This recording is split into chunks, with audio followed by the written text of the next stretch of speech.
Good morning, and thank you very much for joining us. I am Yori Folani. We are in the week, it's election week, and so we'll be running from now till Thursday when we can, talk about all things political and non-political. But, from Friday, all of that will be over and done with. So a fine morning to you. Hope you had a great weekend. Starting today, our guest, very much still in the celebratory mood, I'm sure. Our guest is Senator Babajide Omoworare. Senator Omoworare is, first of all, she's the Senior Special Assistant to President Buhari on National Assembly matters, former Senator representing Osun East, and also, when he was in the Lagos State House of Assembly, even before all of this, he was the majority leader in that august House of Assembly. Senator, thank you very much for making time for us this morning. A fine morning to you. Good morning. Thank you for inviting me. Our pleasure. Congratulations are in order. Very well. Because, we're just coming out of the victory at the presidential election, certificate of returns, so much so, maybe we're now just preparing for the handing over. It is evident that every politician wants to win. That's right. Unfortunately, not every politician can win. So whilst we are elated that we have won this election and we are preparing for the remaining election come Saturday, it is evident, like I said, from all indication and everything happening, that no politician wants to lose. It's always sad to lose. You put in a lot of things. That's right. For elections, to participate in elections. So, but we must say congratulations. It's almost 9 million votes is no joke, especially when you have stiff opposition from day one, from primaries to the general election. Indeed. And up till now, you still have opposition. Indeed. What would you say, Senator, to the notion or the idea that, look, it's just a week after the big election, the last major election. It's just a week after. And looking at the way people voted across the country, if one were to extrapolate the results there onto the election coming up on Saturday, what would you think of such a notion? Well, I've contested elections so many times, and I've participated in other elections. I've also monitored elections in other parts of the world. And I say three basic things. Number one, in a few places we were careless. In a few places, there was rigging. There was rigging in a lot of places. I can say that. Rigging? Rigging, yeah. In my state, in Lagos, in the East, in a lot of places. Across the board or in particular instances? In particular instances. People keep saying that they are going to try because we won the election. And my response has been, yes, we will also cross-appeal. What we have seen is that we did not lose Lagos. That's the truth of the matter. So in the presidential? In the presidential, we did not. Even though INEC has so declared? Yes, there's no problem about declaring. There is no problem about declaring an election. Okay. Don't you understand? You can declare anybody in any election. What INEC has seen, essentially from ECAT, election is not conducted. You see, I was laughing when people were talking about uploading this, uploading IREV and the server and the rest of it. Election is conducted at the unit level. Election is not conducted at the collation center. What is done is collation at the collation center. It is what has been cast that is collated. But you now see mutilated, and mutilated ECHAs, and in some places,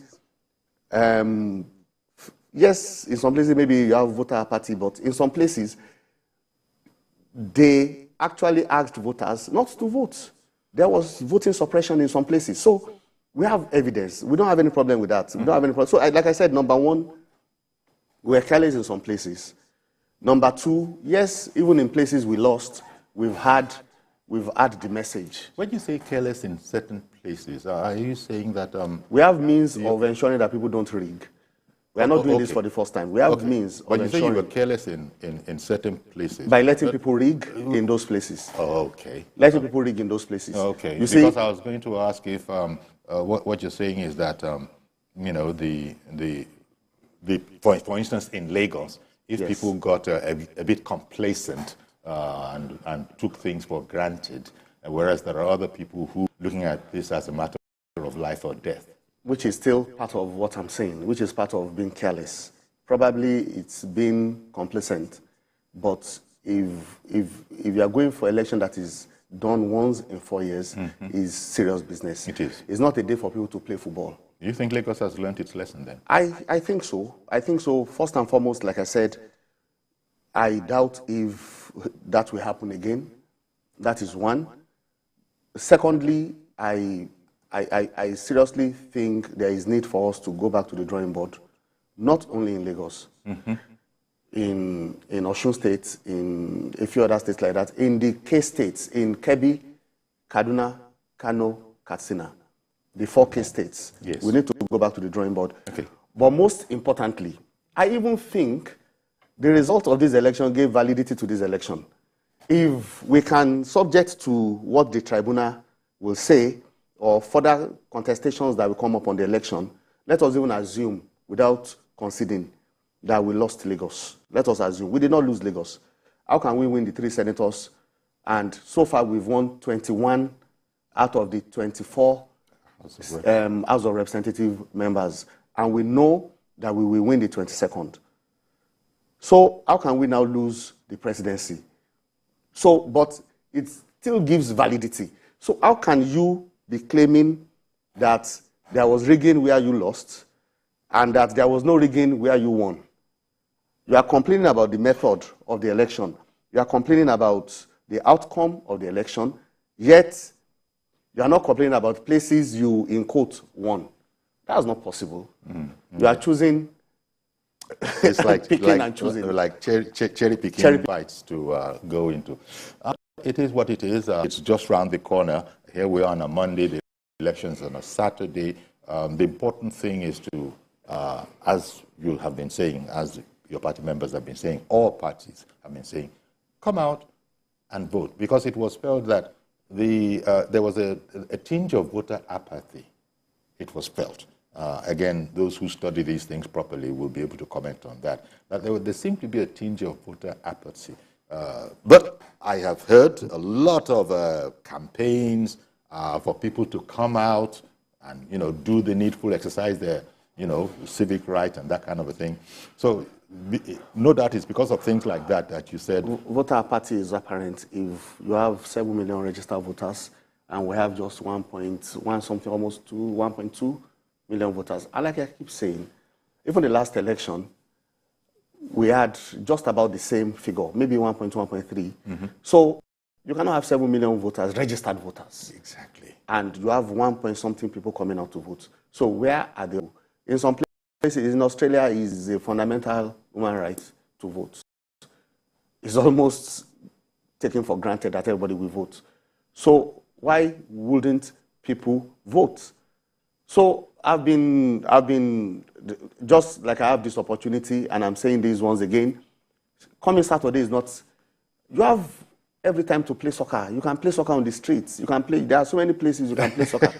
But when election is going on, it's a serious business. That's not what it's going to determine. It's going to determine the members of the House of Assembly and your governor who will superintend over the administration of your state, and those that will be validating his actions, that will be incubating the bills to become laws in your state. Indeed. It's not an opportunity to play soccer. It's an opportunity to go and vote and ensure the vote counts. Stay there until they count the vote. Now, in terms of deliverables, APC won at the center, having won the presidential. It'll be continuing, you know, there will be a continuum. A lot of work has gone on in the area of infrastructure and whatever else, other good things. So they'll be building on that. And of course, there's knowledge, there's experience. Now, for the center and also for Lagos, that case will be similar. I suppose, you know, maybe Lagos will particularly see that in fact, I've heard it as part of their campaign, that they really do need a victory so that there will be this continuum. They've been working the great master plan. So rather than anybody coming to start learning the ropes, the best thing I have heard the campaigners say is that the party that has been working it simply continues to work it. That is the correct position, and that is the advantage Lagos has had for the past few years. Okay. There is a master plan in Lagos. Let me come back to the master plan. Please hold the thought, because Reverend Dominic in Lagos has called in. Good morning, Reverend. Good morning to your guest. Yes, thank you for calling in. Go ahead, please. Yeah. Is it a question or a comment? With due respect to your guest this morning, you know my emotion on this particular issue. I'm APC and nothing about that. But we must be cautious what we say. If he's saying there's rigging in Lagos, and which you have alluded to, we were careless. I understand the meaning careless. Anything that happened to us as APC should blame to APC. I listened to the ladies this morning. If you listen to the ladies this morning, the commentary is not good. That a party in power are frustrating the people by financial issues. In a good nation, it's enough to lose election. But what I'm trying to say is, you are getting more careful. If you say there's a rigging in this election, why do you accept a rigging election as we have victory? What happened has happened. We should move forward. But to me, as Reverend Dominic, it's a big reflection to me. Now, we in 2015 and 2019 had the mandate of Nigeria to have over 15, 16 million votes. And now we are coming in with 8 million votes. We must do in-house research. The problem of APC, sir, is APC. But thank God we're winning. But we must make it clear that there's black sheep in APC that makes us look terrible to the eyes of people. That, by the way, please, I want to talk to APC in Lagos. There's a video I watched this morning where a young man is threatening non-indigenous. That's not good for election rate. When you threat people, you give boldness to do what. And APC have done well in Lagos. What happened to us in Lagos, we should blame for it. This, tribalism that is associated to it is terrible. Ashwatu himself governed Lagos with Igbos in his cabinet. The man is so survived by God.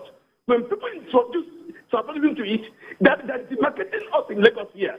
Lagos is for Lagos, and Ashwaju, who is an Ashwaju, when they govern Lagos, show that he can bring everybody to view Lagos. Most of the Igbo boys in Lagos, they're national today. The head of budgetary is an Igbo man. He brought him in Lagos, and most of us. So this tribalism must stop. Let's go out tomorrow and encourage people to vote for us. But whatever happened to APC, it's APC people that caused it. Thank you. Okay, thank you very much. Not tomorrow, Saturday. Let me just respond a little bit to that. Yes, the difference between the last election, thank you for your comments. The difference between the last election and this election is that we had a 4-horse race in this election. We've always had two dominant parties before now. Don't forget that even in 1999, Chief Falaye had to run under APP.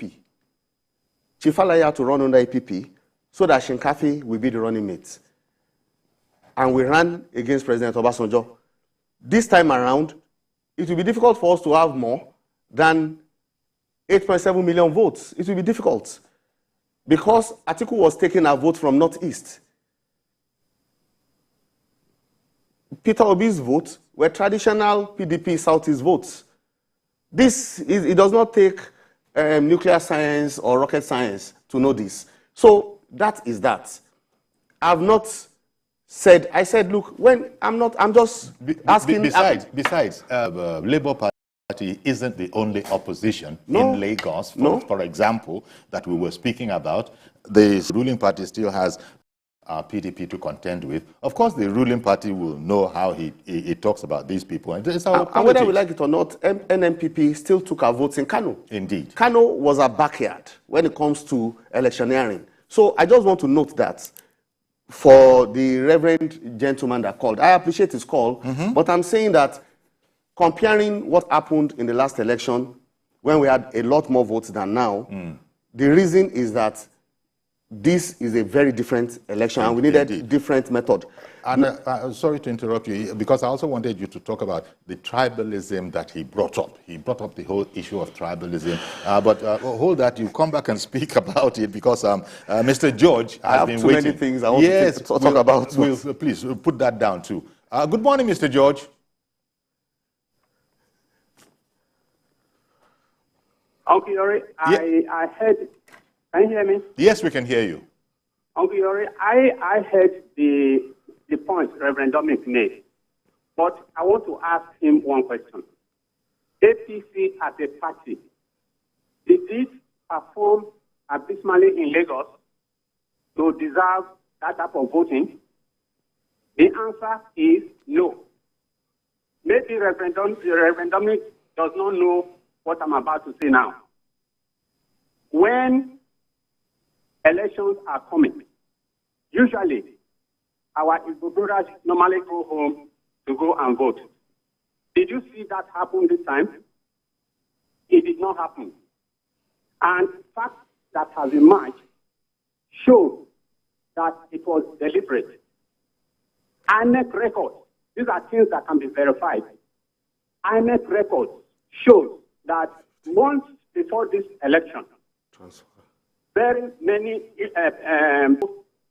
of Igbo origin changed their polling units to come and vote in Lagos. Is Reverend Dominic aware of that? And the candidates of Labour Party contesting this coming election on Saturday, the gubernatorial candidate is, his mother is Igbo, his wife is Igbo. The 80% of the candidates to Lagos State House of Assembly under Labour Party are Igbos. Is Reverend Dominic aware of that? We are not talking about ethnicity here.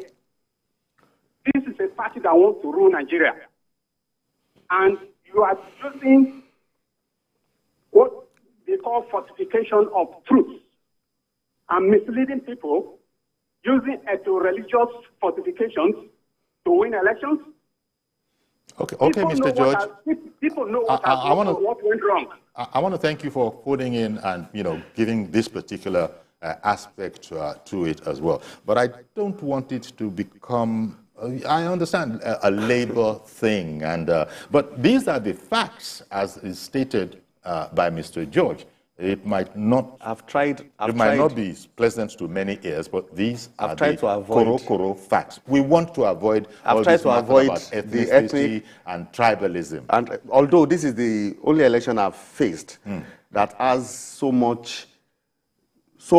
full of ethnic jingoism and religious bigotry, and you'll see pastors on the pulpit campaigning.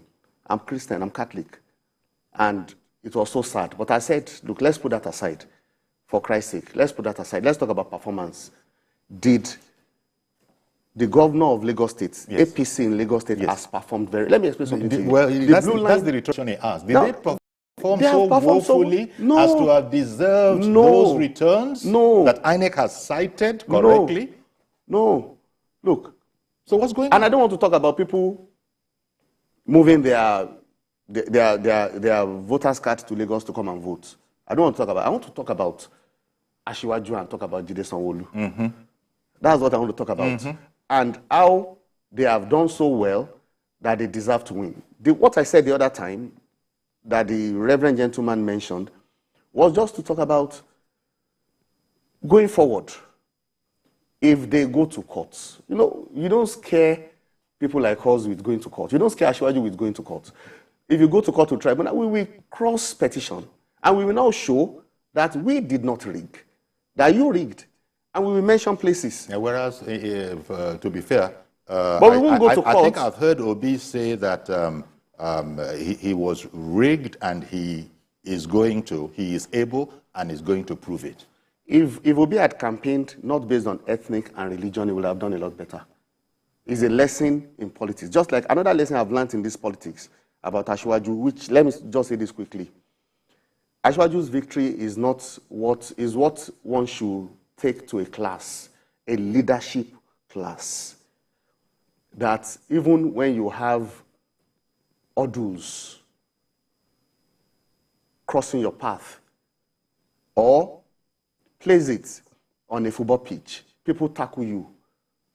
As long as you don't fall, don't even dive, don't feign injury, don't dive in the box. Just your goal, your aim, your objective. I have not seen anybody contesting in Nigeria that has been much attacked like it was. Meanwhile, he campaigned hardest and he went farthest within Nigeria to sell his policy, to sell himself.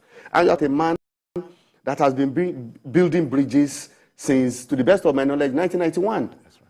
For over 30 years ago, he's been building bridges. So, but he never felt distracted. We had primaries that was a tough primaries, and people said all sorts of things. We were even donating money to Chicago State University, donating money. They've never made that sort of money before without grants. Besides grants, they've never made that sort of money before. Nigerians trying to find out if he actually went to Chicago State University. Yeah. So do you understand? So the campaign of calumny was not calumny was so is a, like I said, is an opportunity for people even in enterprises class or business related class or management class or leadership class to look at that example. Is a classical example of how not to lose sight of the goalposts. Indeed. And after the results came in, the results from Lagos, Ashwaju has spoken. He said, so what? That's no big deal. It happens in politics. That's democracy for you. This should not lead to any problem. If we had won in Katsina and Lagos, probably we won't have bragging rights today. Okay. Mr. Yakub, good morning, sir, and thank you for holding on. I guess my apology is too late because we finally lost that call. I'm so sorry, Mr. Yakub. See if you can call in again. I really would appreciate that. I appeal to you. So, as we were saying, Ashwaju's attitude to it all, and that should be some sort of an indication, talking about methods, not to talk about deliverables. Say that, look, going back to what you said, that keep your eyes on the prize. Do not be distracted. So maybe a lot of people would have been a bit settled when he had said that. Fact that he didn't win, he was pipped narrowly by Labour Party, that should not be any cause for concern. So it fits in with what you've just said. Do not be distracted from the objective. Let me respond to that by even saying that in 1999, after the election in January, we had a rather long period, which I called interregnum, not technically, but interregnum loosely, using the word loosely, because it was not as if there was absence of governance, but there was an interregnum between January and May 29th when it was inaugurated. 2nd of June, we were inaugurated into the House of Assembly. He set up a planning team, a working team, a transitional team. That was not just a transitional team that we say, okay, how much did the military leave, so how much are we going to spend? No. He said, what is the situation of things in Lagos State now? Where were we coming from? Where are we going? So technocrats sat down to plan. He deployed strategy and planning. That is the man that APC is about to unleash on Nigeria. Exactly. A man that will not work haphazardly, a man that will not wake up one morning and say, okay, so what did we do yesterday? What's the next thing to do? He's going to sit down and plan. Because it's a continuing plan. It's a continuing plan. Don't forget that this government has done well on corruption. Infrastructure, number one, is number one. The rail, the roads, Lagos-Ibadan Express Road, the Niger is going to continue, and is now going to make sure that that plan, infrastructure and industries and agri and youth development and all these other sectors are integrated. But we are not talking about a man that will just go into governance blindfolded. He's going to go with clear mind. Of course. So he's not a think much in the rule of law. He's not going to go there and say, we're talking about LASMA, for instance. When we're in Lagos, we passed LASMA into law. And he did a circular saying that, long circular, everybody in government, from the deputy governor, circular to everybody. So the addresses were very lengthy. And he said, whether these guys are right or wrong, the moment you intervene, then they've lost their clout. So if anybody came to me when I was in Lagos House of Assembly that LASMA caught me somewhere, they said I should call somebody, I said, no, how much did they fine you? If it's 4,000, if it's 5,000, this is how much I have. If I can pay everything, I pay. But that made last man not intervening. So we will see rule of law. With the rules. We will see rule of law in Nigeria. I've had opportunity of meeting with him, my speaker then, Samora, and Professor Oshibajo, the vice president, who was the attorney general then. We had to take a decision on Section 1. I said, don't forget that when we came in 1999, we were pioneers. We had military rule for a very long time. We had civilian a little bit in between, SDP, NRC, when Otedola was governor, Baba Otedola of blessed memory. And we debated it. And he said, what is the position of the law? This is a man that we always find out what is the position of the law. Exactly. And it will follow the law to the letters. Okay. I'm going to take a break now, so please stay with us. We'll be right back. We'll continue with Senator Mawura and, of course, your questions. We'll be right back.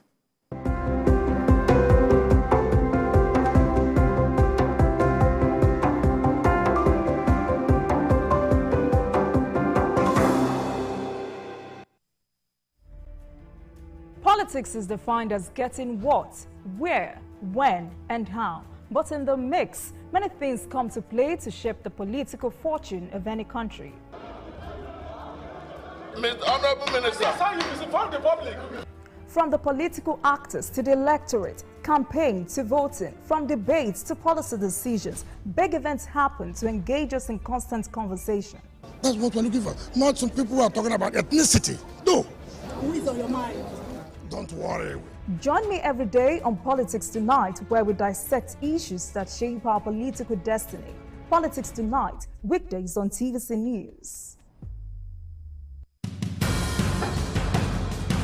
Information is power, information is security, information is knowledge. On Labor Lens, we believe that working people around the world have real questions of their own. They want to know how the world of work operates, what it means to the employer of labor, how policies affect workers in the workplace. On Labor Lens, I ensure we engage effectively the organized labor, organized private sector, and government to get out of them information workers are in need of. I am Sharon Ijason, asking questions that make you get sense of the workplace.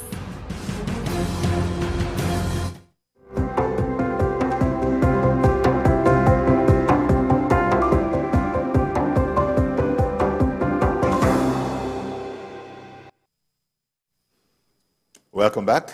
Our guest this morning is Senator Babajide Omowurare, Senior Special Assistant to the President on National Assembly Matters. And Ada has joined us on the line. Ada or Agadima? Good morning, Agadima. It's well. It is well. Calling from George Plateau, Senator Babajide. I salute you, ma. Ahmed Bola Tinubu, as Asiwaju, I imagine, it's not a surprise.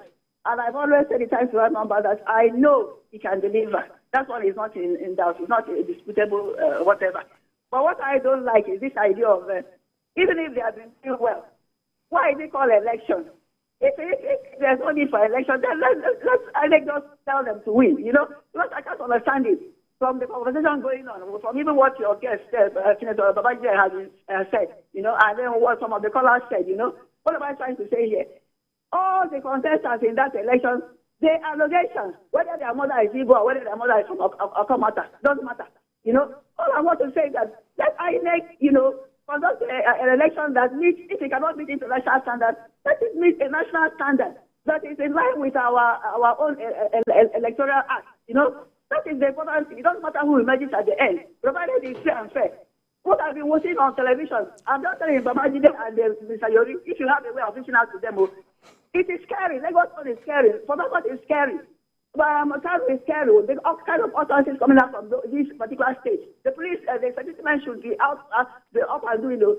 We don't have to lose life because they want to do elections. You see them coming on television, warning from ethnic groups. If you do what you did the last time, then you will see what we do to you. What is happening? It's not right. No, that's on social media. Apart from social media, on television, the guest, just like the way your guest is here, was saying it. that they shouldn't. I watched it. Okay. I wrote it down in my diary and everything. They said they shouldn't do what they did, or otherwise they will see what will happen. Then the other one, the other member of the party came on television too and reported and also replied and told them, come out. It was that day I knew his mother was evil. You know, it's true. You see what I'm saying? What is happening? He said they should come out. They have also made their own arrangements for security since the government doesn't want to secure them. Is that right? Talking about what is happening. And everybody is keeping quiet. Then you keep people. Okay. Well, thank you very much for calling in. But when you say everybody is keeping quiet, you know, I was speaking with a friend, well, you know, we were on social media together, and I made the observation that, look, some of these messages that are flying about social media, they're coming because we're operating from a position of absolutely no regulation or control. And people are putting out individual messages that nobody sent them.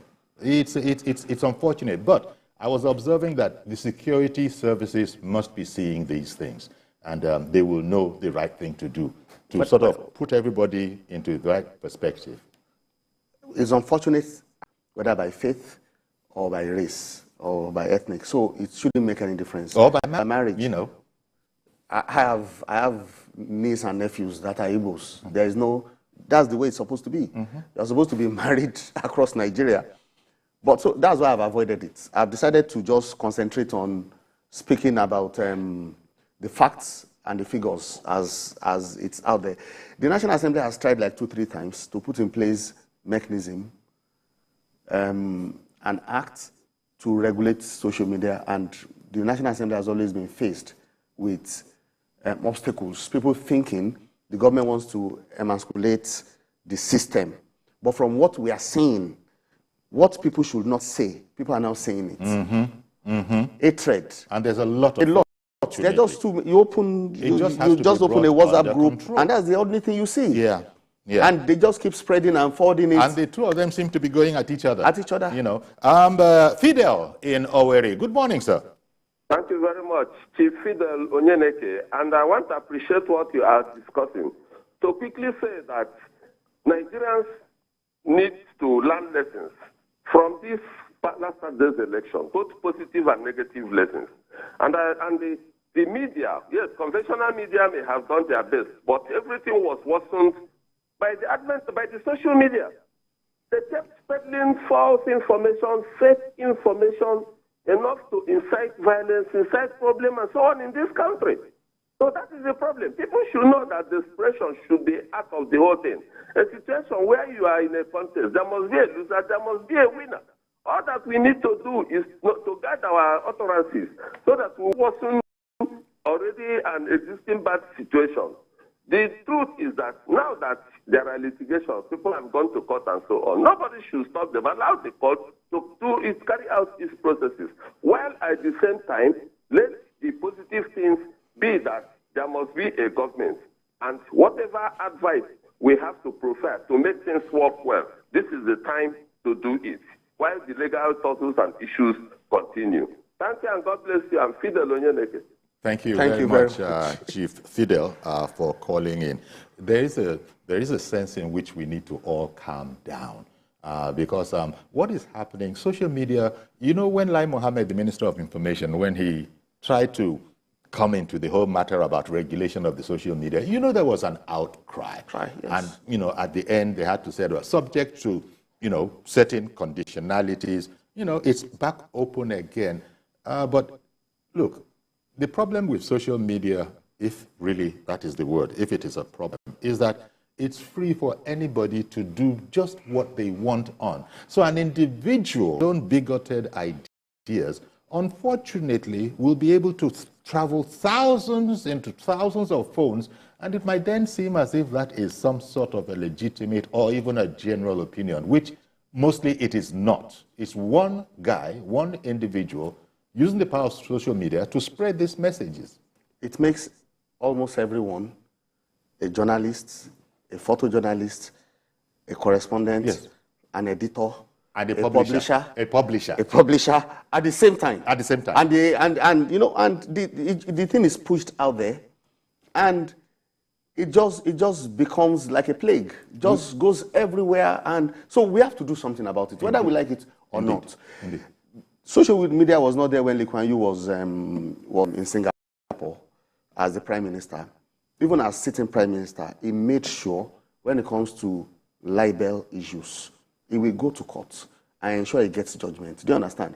And they will tell him, look, this guy is supposed to be a small fry. He said, no, I want to make a point. Yeah. So that there will not be a repeat. You know, if you don't do that, you don't deter others from doing it. Indeed. So that was the whole essence. I know at least 3 senators that tried it.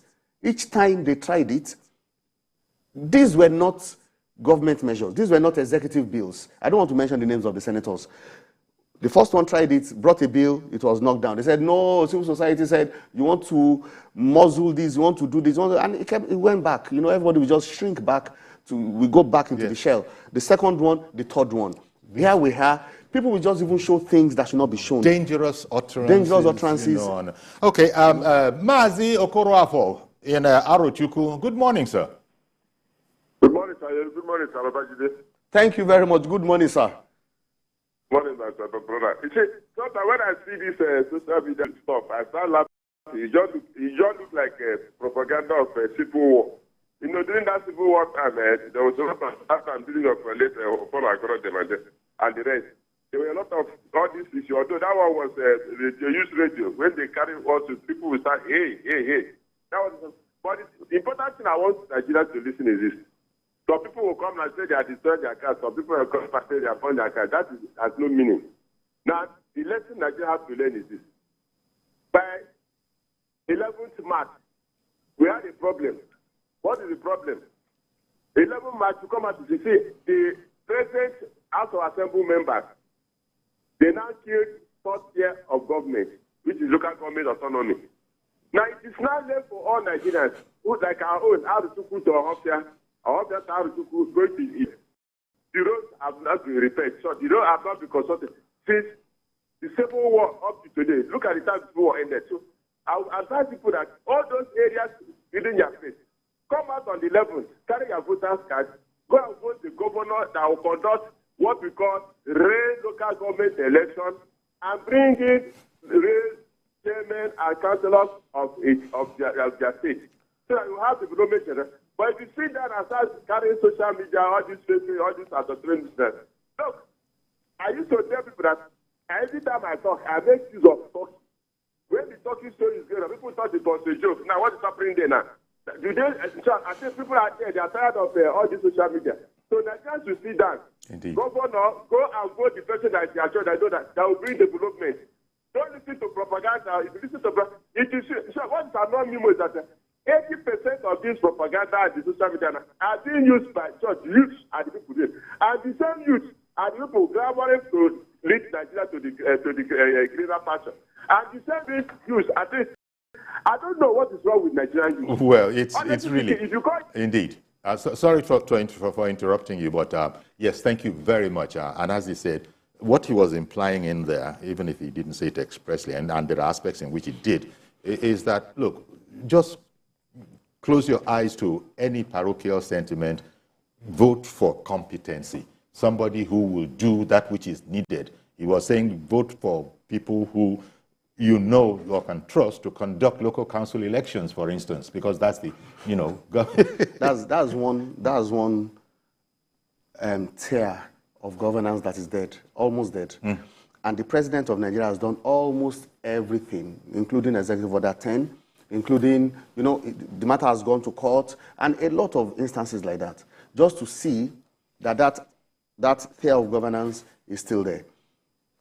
A lot of things are not proper, which is why I said the other time that the first thing Ashwaju must even do is to plan, just like he did in Lagos. What do we want to do about this issue? We've tried several times. As I'm talking to you, you know, this last amendment to the Constitution, those provisions did not come back approved by the State Houses of Assembly under Section 9 of the Constitution. You know, apart from amending in the National Assembly, that is the Senate and House of Reps, you must have 2/3 of the states also confirming that position. It did not come back positive. So, meaning all provisions that has to do with women that the National Assembly sent to to the states did not come back. All provision that has to do with local government autonomy. Why is local government not running? Why does money get under Section 162 of the Constitution to the states and the money disappears? Okay. Saying that the last caller, Mr. Okorafo, or is it Chief Okorafo? Mazi Okorafo. I want to buttress his, Mazi Okorafo.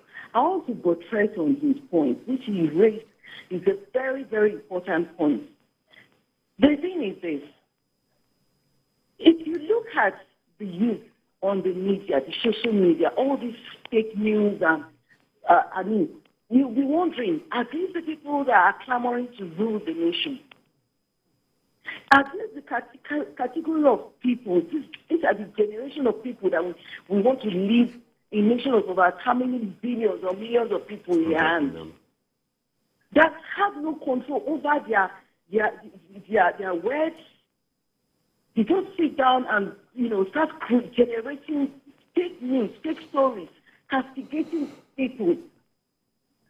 They are supposed to be using this social media to even improve the society, improve on themselves. I was telling my husband some days ago that we are complaining China, and put laws, restrict social media. As a matter of fact, I think they've done well by doing that. Look at the consequence of living our own and attended to unrestricted. Look at how people just come. The other day, I turned on YouTube. I saw a woman that is old enough to be my grandmother. I'm 43. But you find a tight wrapper on her chest. I was saying no manner of rubbish about Lagos State. Lagos belongs to Igbo. Lagos this. Lagos that. These are the people that are supposed to be even guiding the youth. Indeed. All right, then. Well, thank you. Saw it. I know it can be exasperating. Thank you very much for calling in, Aisha. Now, we talked about this because it is a very topical matter. But in terms of talking about methods and deliverables, well, the methods you've spoken about that a bit. Deliverables. It's also in his campaign. Of course, Nigeria is not Lagos. Neither is Lagos Nigeria. But there's a template. You have a very, very good idea of what, the objective would be to put all over the country according, one size doesn't fit all, yes, according to the environments concerned. Ashwaju Bola Ahmed Tinubu, as the president, has said that he's going to bring meaningful development that is discernible in no long time. In fact, people are even saying, I think people have been studying him and have said, even there's a plan for the 100 days. there's a plan for, by 100 days, this needs to have been done. Going to hit the ground running, that is one thing I can say. I haven't worked with him, and knowing him, he's going to hit the ground running because he has not only planned. Don't forget that he said it's his lifelong ambition, yes, and it's not just for fun, because he has seen at close quarters how governance has panned out at the state level, and he has also related with people at the federal level. Yes, I agree with you, state government is different from federal government. It's a lot different. Lagos is just one state, of course, a very significant state out of 36 states. But if you plan, if you really desire to be president for genuine reasons, and you have planned well what you intend to do when you get there, he has a clear mind what he's going to do when it comes to foreign relations. He has a clear mind what he's going to do when it comes to oil and gas, which he has even said will just be city and looking at industries. I think I should and looking at infrastructure, continuing where the president has left in the area of infrastructure. You cannot develop industries without developing infrastructure. You must have uninterruptible power supply. And he's going to work on that. It's going to be, and like I said, trust me, he's not just somebody that thinks, he's somebody that ensures that once he has put the thoughts in black and white, he does not keep it in his drawer. He implements, he executes. Mr. Adeboye in Akoka, Lagos, good morning to you, sir. Thank you for holding on. Well, I lost that one as well. You were saying that, first of all, his work method, he arrives at this decision not by himself, hidden away in certain, but once it has been reduced, to a communique or a memo or whatever, it has been set down in black and white, then there's a relentless pursuit to ensure that it's implemented. Of those agreements. And like I said, it's important that I mention this. He always says my team and I. And a lot of times he delegates. Because a man cannot do it himself and all the time. We are going to see a mixed grill of government. Old people, young people, men, women, politicians, technocrats, bureaucrats. It's going to be a mixed grill, an interesting Federal Executive Council. Indeed. An interesting Federal Executive Council. And talking a bit about that, about the man Tinubu, reconciliation is also very important. He's already extended public invitations to his co-contestants in the presidential race. Come, let's do this together. It's ours. It's not as if it's mine or anything like that. And he's not, he hardly has enemies. He's always resolving conflicts. Conflict resolution is very important when it comes to politicking and governance. So I can assure you that he's going to work with people with a view to ensuring that the deliverables are there. He's not asking, and the first thing he did when he was elected is to wave the olive branch, to say, hey, election has been won and lost, let's work together. He has not asked for unity governments. That's one thing about him. He believes there must be opposition. He does not mind people to criticize his government, as long as it's constructive, productive criticism. Don't just criticize for criticizing's sake. He does not mind. He also had the opportunity of serving in Jonathan's government, don't forget. But he refused. He could have picked it. He said, no. Let us be opposition to you, Mr. President. Let us be opposition to you. That's the man, Bola Ahmed Tinubu. Well, we've run out of time because, as our people say in the Yoruba language, we could do this till tomorrow. But I want to thank you very much, Senator Babajide Omoworare, Senior Special Assistant to the President. Thank you for having me. It's been a pleasure. Indeed. So that's our program this morning then. Please join us tomorrow for a fresh edition. I am Yori Folari. Bye-bye for now.